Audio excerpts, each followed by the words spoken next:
Yeah, on the that subject of local government reorganisation, it's something that I feel that it's been a very officer-led, it's been a very government-led, it's been a very officer-led process. And although I've been assured that the council leaders across Derbyshire have had quite a lot of say as to the form in which work is happening behind the scenes, I don't think it's been seen by, I don't think that's been happening with the body of councillors in any council. And I think that is something that we should have been expecting, because we are, as I said, as we are representatives of the people who are the voters in this area and who are going to provide the services. I think you're right, Chair, that this is a big change and it should be scrutinised properly. And I think next month is the last opportunity that exec scrutiny would have to look at this, because otherwise there's going to be the report going forward to meet the November deadline. So if we're going to have any influence on it, I think we need to be asking for it to be on the agenda for next time. Can I raise a second thing, Chair, which is related to this, or do you want to go through Councillor Wright's other points? No, Councillor Kerr, carry on. Okay, because I'm also concerned about the way in which some of the issues that we're having coming forward are timely within the scrutiny elements. So, for example, on our agenda tonight, we've got the opportunity for the council to deal with becoming a letting agency and leasing properties. Now, under the Communities Board, we have in there not yet allocated subjects: housing, misregistered theft, inadequate accommodation and sufficiency. And that is part of this same agenda. So looking at the overall picture of housing and how we are dealing with the pressure for housing in the city is something that I think it would be good to have scrutinised, but we seem to have missed the boat as a scrutiny function because of the timing of the report going to Cabinet on Wednesday and the agenda that communities have put forward.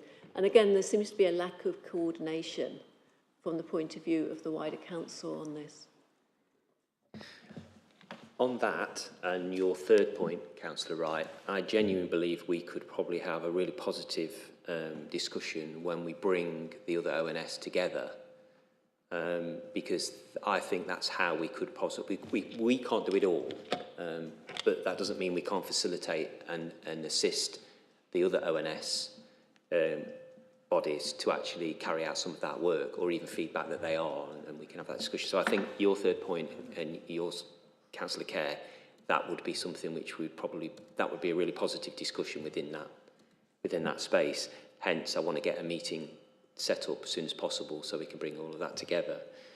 The second point, Councillor Wright, on, well, we're going to deal with that in item 11, but I take your point, and should we wait to item 11 to explore that, because we'll probably get the officer's view on it, but my understanding is that it travels through us, Cabinet, because obviously we're looking at the Cabinet agenda, to CYP on Monday. Recommendations would then go back to potentially to Cabinet, or would it go CYP, Cabinet, then full Council? Is that the pathway? Yeah, so I know what you're saying. The scrutiny seems to be on its head. However, there is scrutiny. I'm not saying necessarily that is the best way for this to travel through, but that's probably something we can offer the relevant officer to explain to us as to why that pathway was chosen when we get to that item, if that's okay.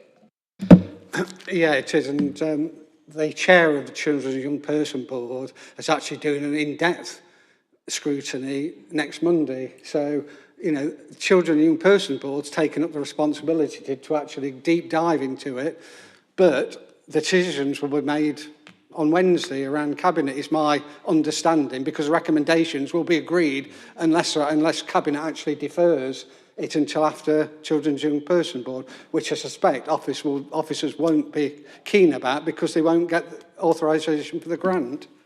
To a degree, but Stephen probably can offer a little bit more detail into that. Thanks, Chair. Yeah, so probably the easiest way I can explain it is it's like the budget process. A proposal goes to Cabinet. That begins the consultation process. So all that Cabinet is doing on Wednesday, if they agree, is that's all the report is about, is referring it to CYP for that deep dive. That's it. There's no other decision.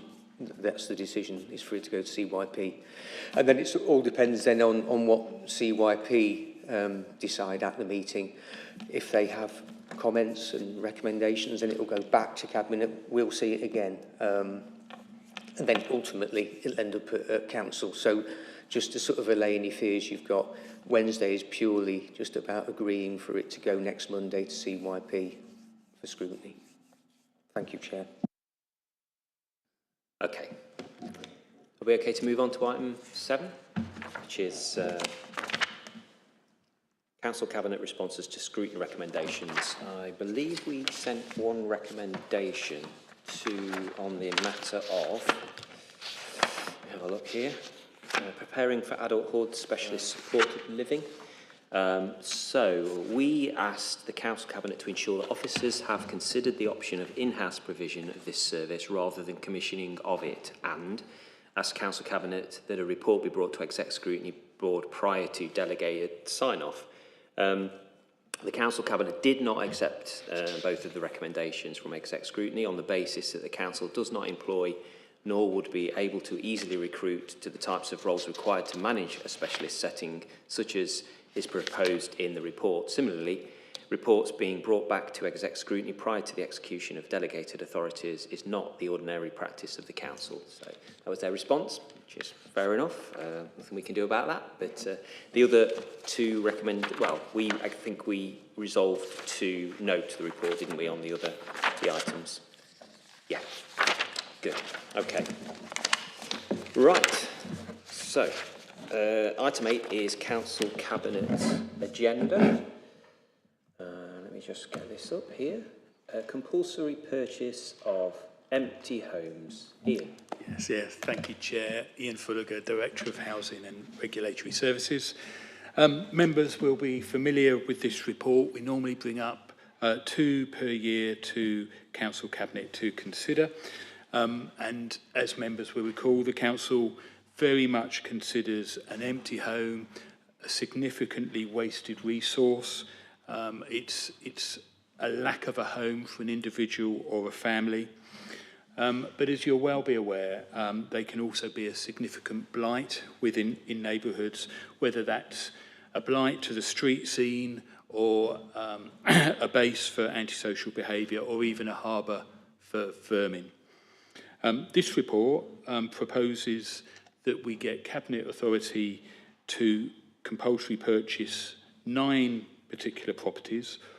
All of those homes will have been subject to the complaint from either council members or the public. But from our experience, the fact, if we were to get the authority to CPO all 9, normally drives the majority of owners to bring their properties back into use themselves. So if we should get authority for all 9, then I would anticipate that probably only 2 would end up being CPO, Chair. Happy to take questions. Thank you. Thank you, Ian. I'll open this up. If we have any queries, questions, comments? Councillor Wright. Yeah, I mean, I'd like to recognise the good work in 4.3 that I think it's one of your team that actually do on a regular basis in relation to this. And I'm very supportive of the paper and the work that's been done. My frustration with a lot of this is similar to a lot of other papers. We've got a lot of detail. You know, it's going to cost 1.2 million to actually acquire these, and details about debt interest, etc., and costs. But what it doesn't give is things like, you know, what would be handy to see whether this is a, you know, apart from wanting all these vacant homes, but whether it's something the council should be doing is another question. So it would be useful, to, for example, over the last 3 years to get what is the cost-benefit analysis. So does it actually make I know it makes sense in terms of the house. Does it make financial sense for the council to be spending what is quite a lot of money? It doesn't include debt interest. I haven't noticed that anywhere, because I imagine the recipients are going to get market value for the house, so the council's going to have to pay out money. It'd be useful to get, you know, what is a cost benefit, so we can actually see, is this a worthwhile not in principle, are worthwhile economically in use of council services to do this. So it gives a lot of useful information, but not for me enough to actually effectively scrutinise, is this something that the council should be doing, or because there are a range of other options which you quite helpfully put in there. But so that's my plea. So, I don't want to make too much of it because it's, I can see overall this is worthwhile. But when we're looking, and, every paper we look at, the council taxpayers' money being spent effectively, and I can't get under the surface in relation to that because I haven't got those, because it might be that we've made losses on these houses in the past years. I see, I can see the net benefits to the empty home schemes and all that lot, but it doesn't really break it down in terms of, whether it's actually overall beneficial for the council. I hope that makes sense. Yeah, thank you, Chair. Councillor will have seen paragraph 7.6, which says the CPO programme since 2011 has, as you've read, generated £1.36 million for the council in terms of new homes bonus income and the tax that is owed to the council that is recovered before we sell those, or before the proceeds from any sales is passed back. I would just say that the £1.2 million that is referred to in 7.1, that would only be incurred if all 9 of these properties were actually CPO'd. And as we said earlier on, Chair, my anticipation would be it will probably be 2 properties rather than the full 9. But certainly, Chair, if that is something that Scrutiny Committee would like to see in the future, we could make sure for the next report that we do provide something of a cost-benefit analysis. I think we'd have to put it in the private part of the papers, Chair, but we could do that, and it would perhaps help members get under the skin a little bit more if indeed that is something you'd like to do. I think that's a sensible, I mean, obviously that is carried out, so if it can be in a report, whether it be public or more likely private, I think that would be added value for us, so definitely. So, yeah. Councillor Cecile Wright. Yes, in response to the question, is this something that the council ought to be doing? And it's a resounding yes. In a context where we have shortage of decent homes for people, yes, the council has a statutory, legal responsibility to house our residents. So yes, and it's not always possible to attach a price tag necessary to all of these things. I think in the context setting, we were informed of the sort of environmental issues that arise from having vacant properties that are dilapidated, crumbling, in particularly densely populated areas. So yes, of course. Councillor Rawson. Thank you, Chair. Yes, I'd echo what Councillor Cecile Wright has said. I've always found these to be a very positive thing that the council does in terms of providing homes, much needed homes to people, but also making sure that we're not getting large numbers of derelict properties in residential areas, and this encourages the owners either to bring them back into use or for us to take the responsibility if that's not possible. I'm just wondering whether and how many occasions the council actually keeps the properties, and whether it might be possible to transfer those to Derby Homes for letting to members of the public who are on our waiting list. Good point, Ian. Yeah, thank you, Chair.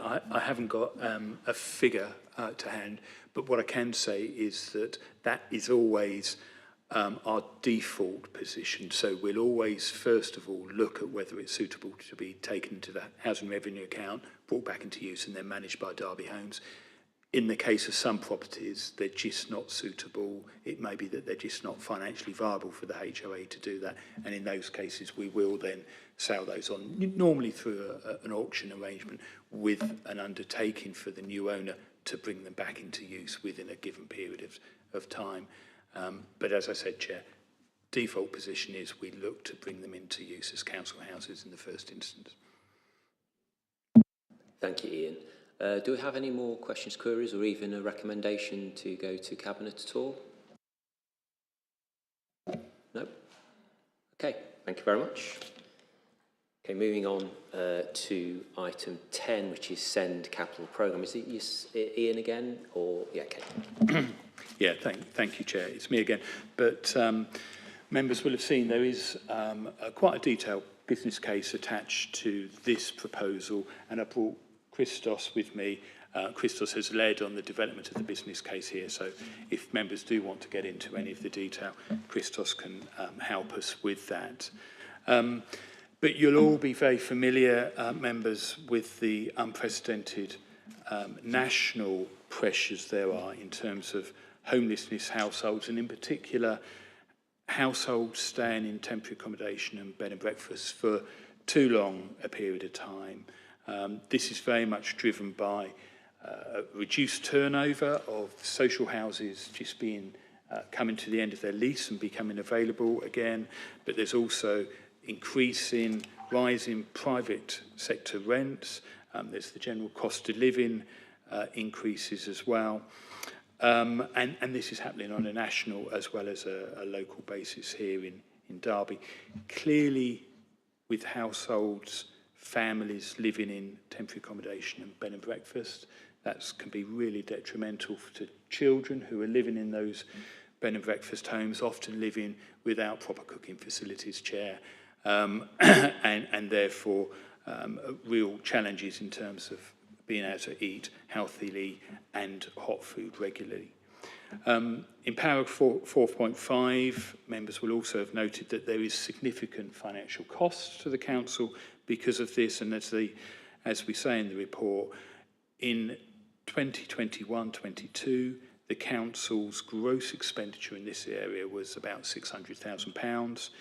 In 24-25, that gross expenditure has increased to in the order of £8.1 million. So really significant financial pressures. And in response to that, this is one measure, but members will be very familiar with the Abbey Lodge housing scheme that the council has bought and is in the process of bringing back into use. Those first 45 homes that have been brought back into use in terms of Abbey Lodge are already having a significant impact in terms of driving down the costs to the council, to the effect of, before we had the Abbey Lodge scheme, the average cost to keep a family in TA was costing us £26,000 a year, and now that Abbey Lodge is online, because that is disrupting and driving down the private rents that landlords can charge in the city, that cost has dropped from 26 to £19,000, Chair. So this is the second significant initiative by this council. It's a proposal to lease up to 50 homes. The recommendation asks that we have the ability to extend that further if it's clearly looking good value for money after those first 50. We will be leasing those homes from private landlords, and those lease terms will range between 1 and 10 plus years. Members will note within the report that it is the 10 plus years that will deliver us the greatest savings, but to give ourselves flexibility and also to reflect what landlords are saying to us in some soft market testing that we've done, we would propose that the scheme is a mixture of 1, 2, 3 and 10 plus year leases. And we hope, Chair, that the first new homes leased through this scheme should be available sometime in the new year. Thank you, Chair. Thank you. Apologies, I skipped ahead and got the title wrong. It's item 9, private sector licensing scheme, not send capital programme. Obviously, you realise that.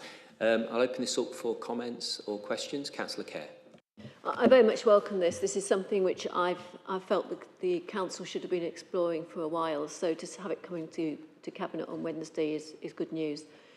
Just in paragraph 4.16, I just wondered why we're looking here at the 2 and 3 bedroom properties when we, you know, on occasion we're told that actually larger properties are particularly problematic and at a premium, and also that we have a lot of singles who are for whom we're trying to find housing as well.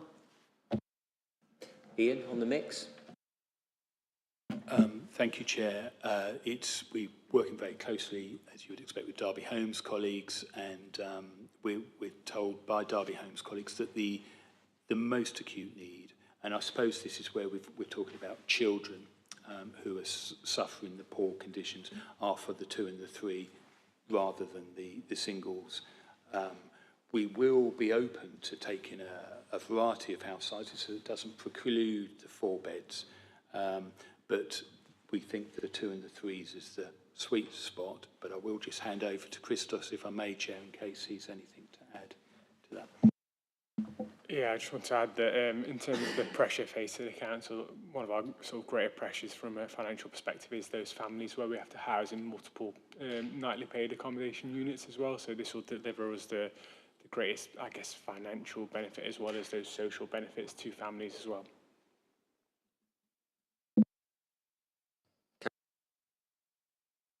Yeah, I think it's that balance, Chair, between looking at the financial benefit against the individual family benefit, and it's a balance. But to enable this to say that it's likely to be the majority in that, but it doesn't preclude suitable properties, I think is helpful. Okay, Councillor John Wright. Yeah, first of all, I'm very highly supportive of the initiatives that officers are trying to do to not only provide the accommodation, but to provide it in the most cost-effective way. So both the Abbey Lodge and this one is one. And I'm really grateful for Christos. I had a number of questions, and the response that you gave me prior to this meeting has answered most of them. My one remaining frustration is this huge surge in the cost over 2 years, which has gone from 0.6 million to over 8 million. I would have anticipated we'd have done an in-depth analysis to understand exactly why, and looked into, you know, specific examples of why, you know, it's unprecedented. I know Christos has told me that it's a national trend, but obviously what we're interested to hear is the cost of the taxpayers in Derby and getting the best available accommodation. So, like the other question, it's really a frustration that we're responding effectively, but I'm just not convinced we're responding on the best understanding of why this, you know, unprecedented. Because if we don't understand the underlying factors, apart from demand's gone up all of a sudden, I don't see how we can actually get to the root cause of this in the long term. Yeah, thank you, Chair. And again, fair comment. What I can say, Chair, is we are doing that work. We feel already that we have got a very firm grip on the general causes and indeed the fact that we moved ahead with the Abbey Lodge scheme and we are seeing the results of that certainly confirms that we are on the right lines, and therefore we are very confident this scheme will address those financial issues. But we are doing that deeper dive to understand exactly where those costs are arising, Chair, and I suspect it will be November, but we are going to come to Cabinet and therefore through yourselves, Chair, with a proposal for a new homelessness, temporary accommodation and bed and breakfast framework. And by the time we come forward with that new framework proposal, Chair, we will have completed that deeper dive and that analysis. So, Chair, with that report, we should have that additional information that the councillor would find helpful. Thank you, Chair. Thank you. I've got one query. 4.12. Are you able to just explain that to me in plain English, if that makes sense? So it's talking about 1, 5 or 10 plus years and how that's beneficial not quite sure I understand that part. Yeah, I'm happy to take that question, Chair. So in terms of the scheme, we had multiple different options available to us in terms of how long we lease properties for. So either option would produce a cost reduction for us in terms of the provision of temporary accommodation for homelessness within the city. But when we're looking at 10 plus year lease schemes, are in sort of, the council works to subsidy guidance regulations derived from the government. This sets out what we can reclaim back in terms of our expenditure for the provision of these services. So our understanding is that for 10 plus year leases, we'll be able to reclaim 100% of the expenditure that we incur on temporary accommodation. So that's where we're kind of coming from. I hope that kind of makes sense. So that would be, you get that back early rather than after the 10 years. Is that how it works? Yes, as we're kind of incurring that expenditure, we'll make claims to recover that expenditure on an annual basis. And then up until, I guess, that lease expires. Thank you. Any other questions? Councillor Eyre. Yes, thank you, Chair. Just briefly, Ian, you mentioned there that the deep dive report that's being done at the time. Can I ask that when that's in an appropriate position, either myself or whoever the chair of the Communities Board is at the time, could you reach out to them to make sure that's on the work programme for that board? It might be the most appropriate time is after it's been published, but before it's finalised or before it's published, whenever I'll take your guidance on when the appropriate stage is, but it'd be great to make sure that as soon as that's ready, that's on the work programme for the Communities Board to make sure it can be scrutinised in the appropriate place. Yes, happy to confirm that, Chair. Thank you. Thank you. Do we have any other questions, queries, councillors? No? Okay, thank you very much. Okay, now moving on to send capital programme. That's me, Chair. Okay. So this paper is one of a suite of papers that will come to Cabinet for approval to progress the Send Capital strategy that we originally outlined to Cabinet in August 2024, followed by additional developments that we expressed in November 2024 and April 25. The focus of this paper is to ensure that the focus of the strategy ensure that we have sufficiency in Derby for children with special educational needs, but also to create inclusive environments within mainstream schools. The strategy and use of capital is in line with the high needs provision capital allocation criteria as published by the Department for Education in March 25 and prior to that, previous submissions before. And it strongly recommends that local authorities use their capital allocations to invest in their mainstream provisions, in particular creating specialist provision with mainstream schools, with SEND units and resource provisions, adaptations and improvement to the mainstream, and special school expansions. This particular paper looks to set an effective budget for the internal works of St James's House and the next stage of small grants and inclusive environment scheme that we originally brought to Cabinet a while back.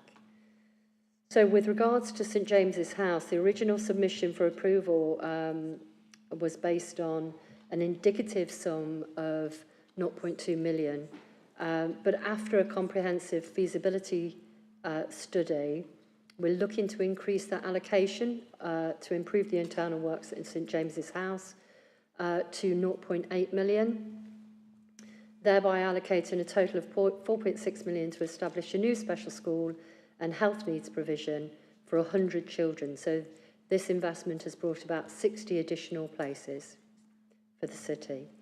The increase will allow for a new science lab, ICT suite, an upgraded kitchen and food technology area, toilets, improved toilets because they were made for little ones rather than the secondary, outside seating space and building works that have been a condition around planning, which includes a new access point for the company that is on the ground floor. So there will be a complete separation of and there will be no communal spaces.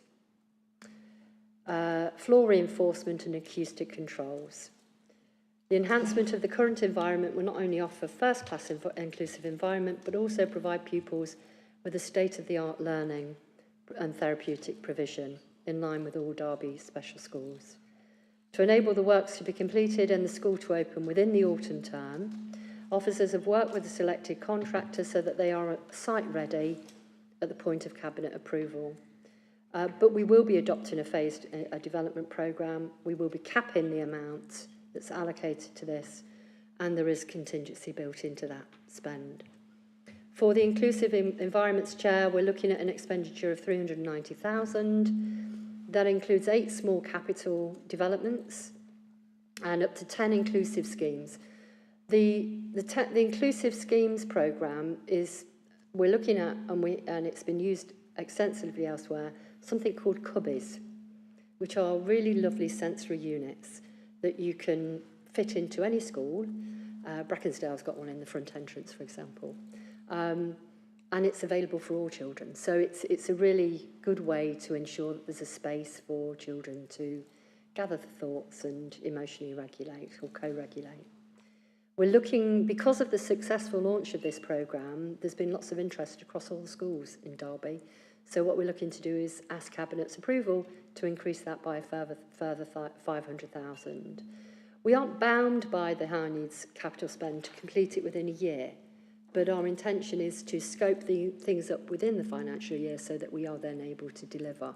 So I expect more reports to come to yourselves and then on to Cabinet for consideration and approval for the delivery of the full suite of provision.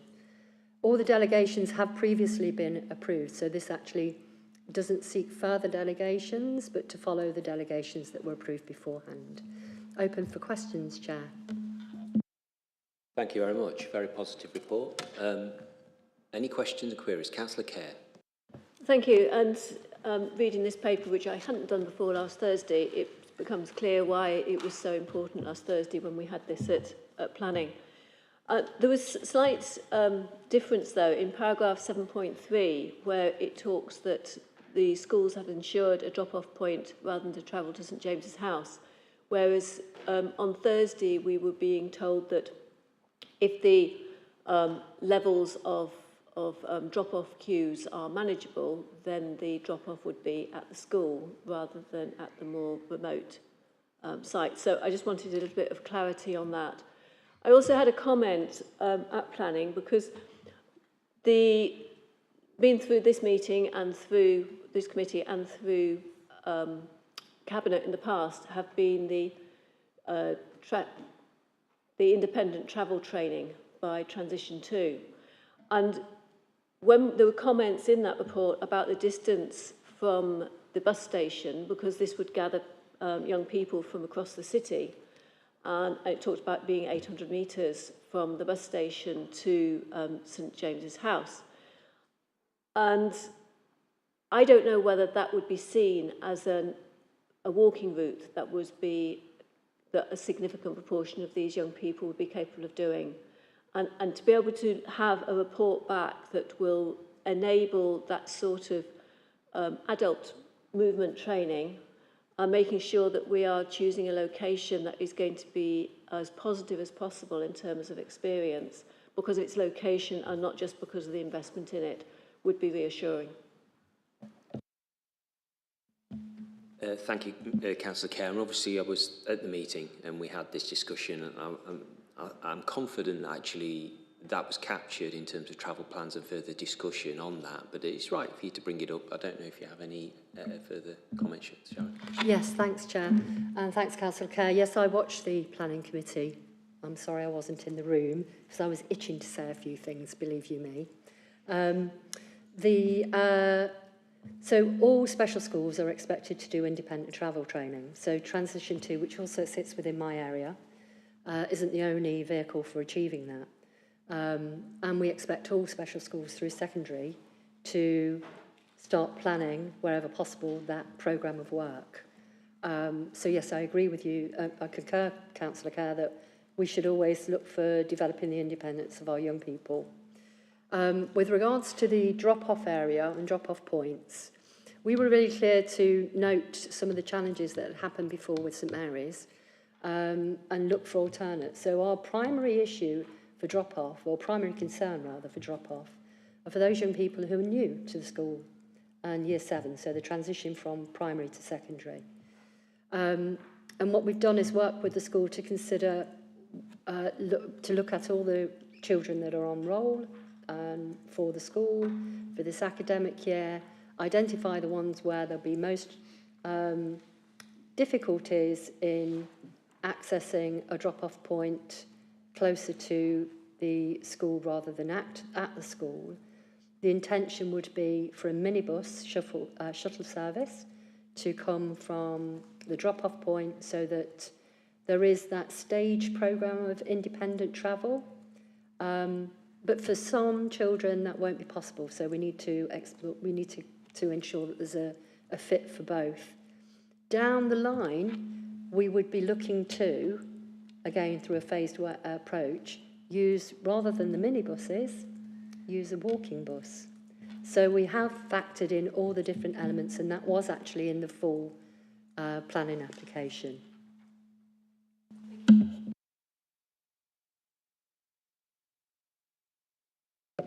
Thank you, Chair. Yes, I'm not wanting to rerun planning committee, but I did ask a question about access, the shared access, and Councillor Bolton did provide reassurance that safeguarding had been fully considered as when it had been in use for St Mary's School. So I wonder if the officer could perhaps just say a few words about how that access is controlled, because there is an office on the first floor, and how that physically is going to work.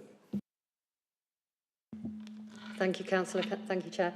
Yes, again, and Councillor Bolton's response was really comprehensive at Planning Committee.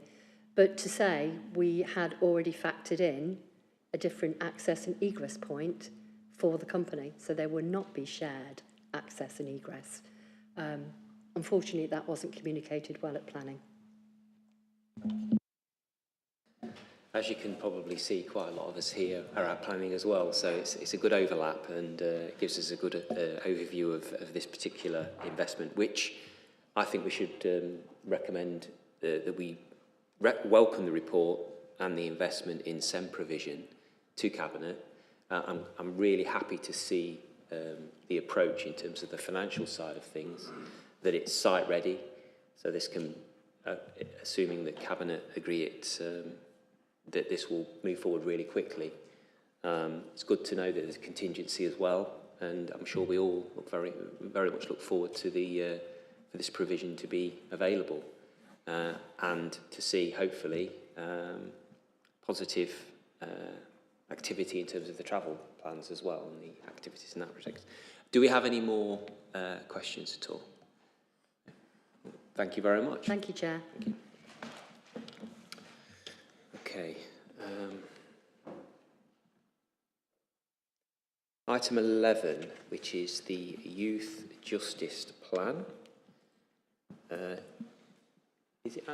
Sorry. Yes, that's right. Yeah, so the report's here tonight because it's part of the approval process for the Statutory Youth Justice Plan. So Stephen outlined earlier part of the process that the plan needs to go through from full council, and in terms of the scrutiny that the plan needs to have. So the report does outline the statutory basis of the Youth Justice Service and also the statutory basis of the plan. As has been said earlier, the plan is linked to funding that comes from the Youth Justice Board to the Youth Justice Service in the local authority to the tune of £507,000 this year. So really the recommendations within the report are to refer the plan to the Children, Young Persons and Skills Scrutiny Board consideration and that level of scrutiny. For any comments from that group to be considered by Council Cabinet prior to the plan being submitted to full Council for approval. And if there are no comments from the Children, Young People, Skills and Scrutiny Board, then to refer the full Council for approval. So it is in line with the Youth Justice Board conditions of grant and stipulations around submissions of youth justice plans, and for this to be signed off by full Council. The process that we're going through, as I understand it, I'm not a democratic services expert, but That's part of the budget and policy framework to go through this process, as I've checked with Alex Hoff. And so we're following that process. And just to kind of answer Councillor Wright's questions earlier about the timelines, the Youth Justice Board don't always line up their plans with other local authority plans in terms of timelines for delivery. So they give services until the 30th of June to submit their plans, which is slightly different to most services where we start to do those plans in April. However, what I would say is that our plan is based on quite a detailed level of data. We do a strategic intelligence assessment each year, which pulls all the data from the preceding year in terms of young people's needs, patterns of offending behaviour, demographics, etc., which is all pulled in the April, and the report here shows the level of detail that is required by the Youth Justice Board in terms of the content. So you can see at 4.3 and throughout section 4 what the Youth Justice Board require. They'll say it's suggestions, but you really do need to be putting all of that into your plan to make sure that you get your grant. So very much detailed, based on data, and so we submit on the 30th of June each year, and then it goes through that democratic process. So that, I don't know, Councillor Wright, if that answers your kind of earlier query about the timeframes, which we have raised with the Youth Justice Board about their kind of timeframes sitting outside of usual local authority planning, but they've not changed that in the few years that we've been raising it. Within there, you can see some of the content of the plan, the governance arrangements, data, our quality assurance arrangements, performance measures, staffing, because there's quite a lot of detail around that, because the Youth Justice Board will put in a lot of funding around staff. They want to know that statutory partners are putting in secondment arrangements, so the probation service, the police, children's social care, education and health, which we have. So there's also quite a high level of consultation, so we consult with children, young people, families and victims, the staff group, our Youth Justice Partnership Board, which is our governance arrangements for the service and the Partnership for Youth Justice in the local area. And that feedback is also considered in the plan, and that is a requirement from the Youth Justice Board.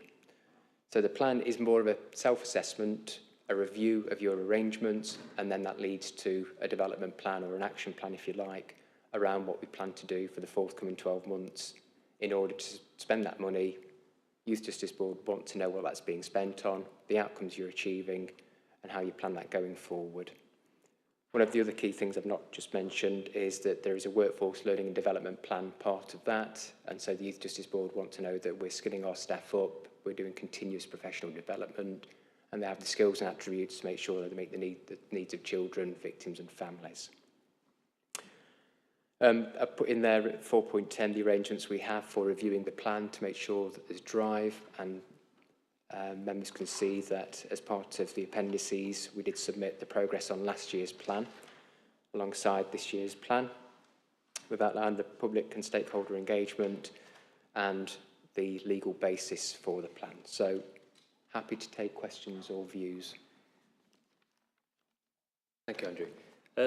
Just a quick one from me. In 4.7 it says there are several areas that focus on performance, and the Youth Justice Service has a performance network, and it goes on to say what that is. So how do they check that? How do they, how does that get validated in terms of those performances? Does that make sense? Yes, I think it does. Yeah, what we do is we submit data to the Youth Justice Board, who do the validation of that data. So some of our what we call key performance indicators, so number of young people reoffending, our number of first-time entrants into the youth justice system, and the number of children entering custody, that's submitted and then validated by the Youth Justice Board and then fed back to us. So it's pulled off systems that we keep. Some of it is pulled off police systems, so PNC, which is the Police National Computer, but the majority is pulled off our system, so it's the information we put in from frontline practitioners, managers on some of those key areas. Does that answer the question?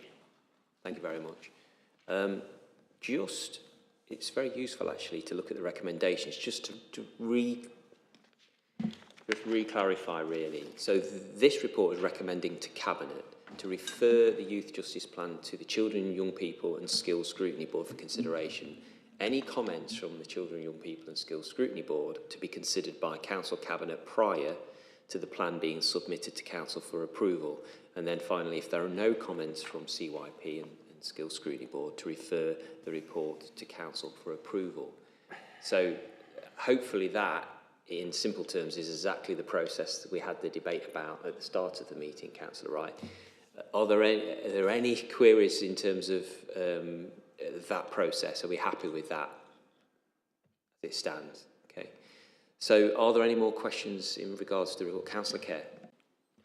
Yeah, I've just on page, I'm sorry, that's off the bottom here, page 17 of the plan, there's the 5th bullet point on the page which says the one thing that children and families would like to see more of is weekend activity for children that are not completing recreational or unpaid work activities. And I thought that was a really interesting comment, and it doesn't seem to have been picked up as a significant action point later on. And it gives me the opportunity that, you know, there are things that groups working within the council's wider umbrella can be doing things at the weekend, because that's when other people may be having time. So I'm thinking of groups like Friends of Parks, for example, who are seeking to be inclusive. And I'm wondering if there's any sort of synergy which we can work through our communities function to be able to identify and then publicise to this cohort things that people may be able to be getting involved in. It's a good point you raised there. This weekend I was speaking to one of our local churches on exactly that, and they'd had a very positive interaction with youth offenders, and it got me to thinking exactly that, Councillor Kerr. So if you have any comments on that, Andrew, as how we maybe better engage, local organisations can engage and be part of this process? Yeah, we're linking with the Youth Alliance for those types of activities, but I'm happy to meet with any members if they've got ideas around weekend activity.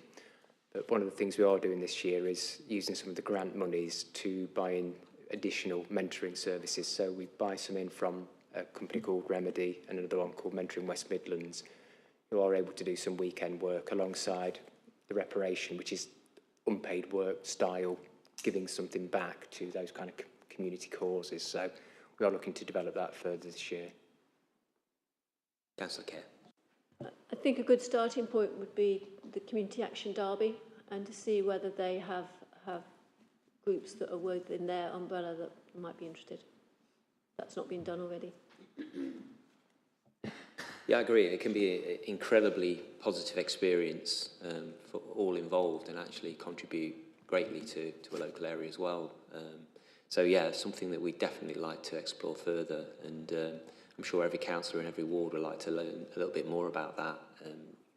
Maybe neighbourhood boards, probably that's maybe the link to have that discussion, and then officers can then hopefully speak to local organisations across Derby to see how we can work together. Yeah, happy to take that forward. Do we have any other questions? Okay, well, we'll have to wait and see what CYP have to say, and I'm sure in due course it will come to full council, so there'll be a lot of potential debate there. Okay, we'll move on. Thank you. Thank you. Item 12 then, contract and financial procedure matters. Thank you, Chair. I'm Tony Nash, Head of Finance. This report outlines 4 items which are all in relation to the Council's capital programme.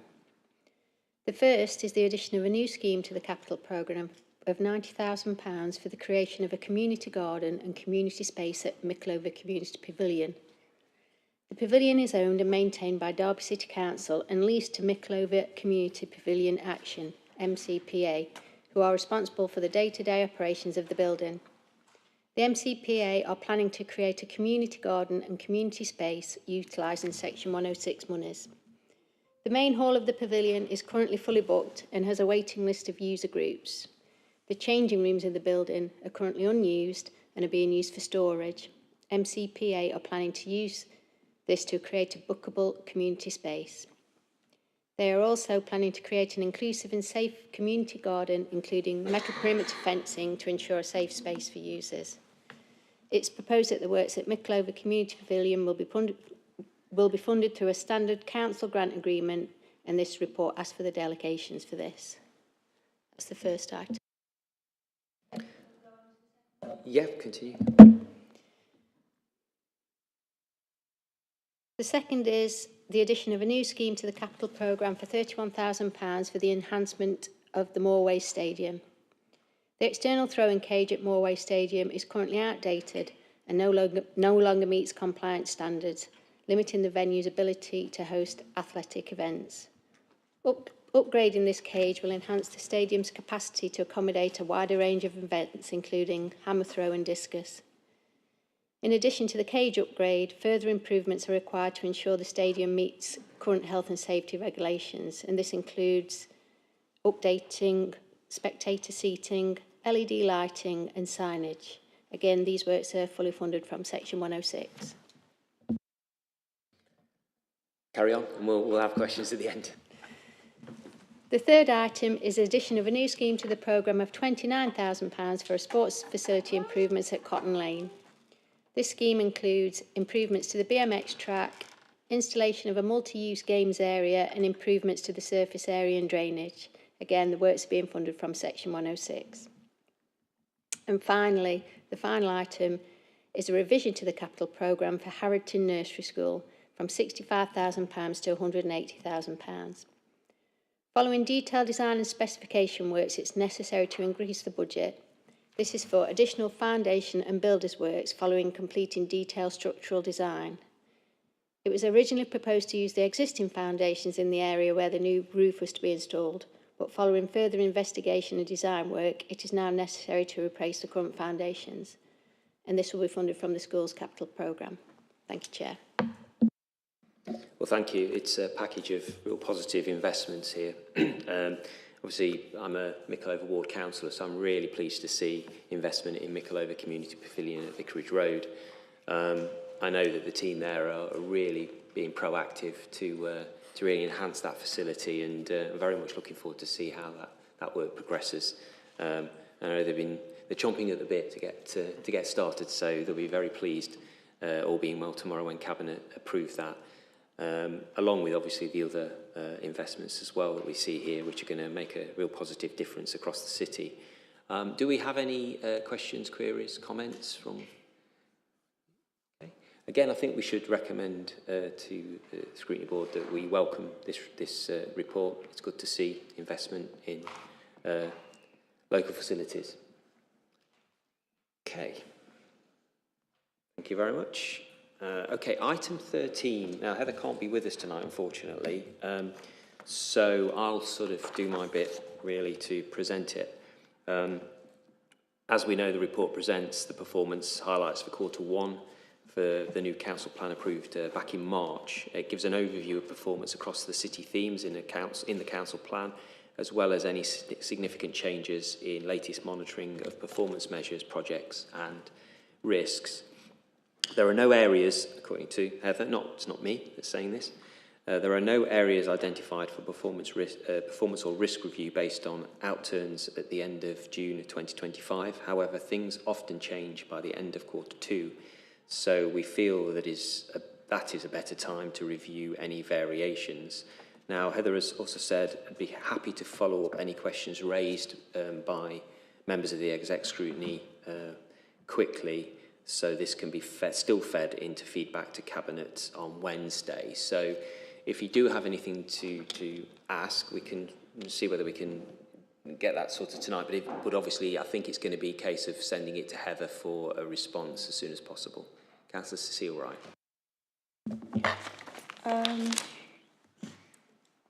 The actual red markers, I'll just focus on one. And that's on page 115, and it's SM14, and it's considered to be a major slippage, and that relates to the implementation of the council consultation document. So the question is really what's happening there? Is it the case that now that we're having local government reorganisation that is no longer necessary? Okay, can we capture that?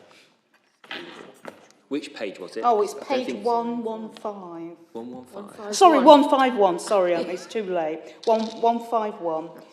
And it's item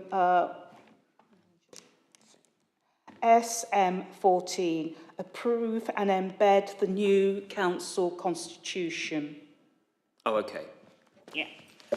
Comes up as And page 11 on what I've got in front And of it's me. considered to be a major slippage. Which, I'm not quite sure where you're getting all those. All right. There's various page numbers. Yes. Oh, right. Oh, my goodness. I'm looking here and it finishes well It's before page that. 11. Oh, okay. Well, it's page 11. You had me worried there. I thought, what am I missing? Okay, page 11. Sorry about that. No, that's fine. We're It with is you. after 7 o'clock. I recognised the subject, but not the page number. Okay. Yeah, so page 11, major slippage. Can we have some more details to the exec board on that one, please? One of the things which I made a note of, I don't know what page it is, it's the waste contract.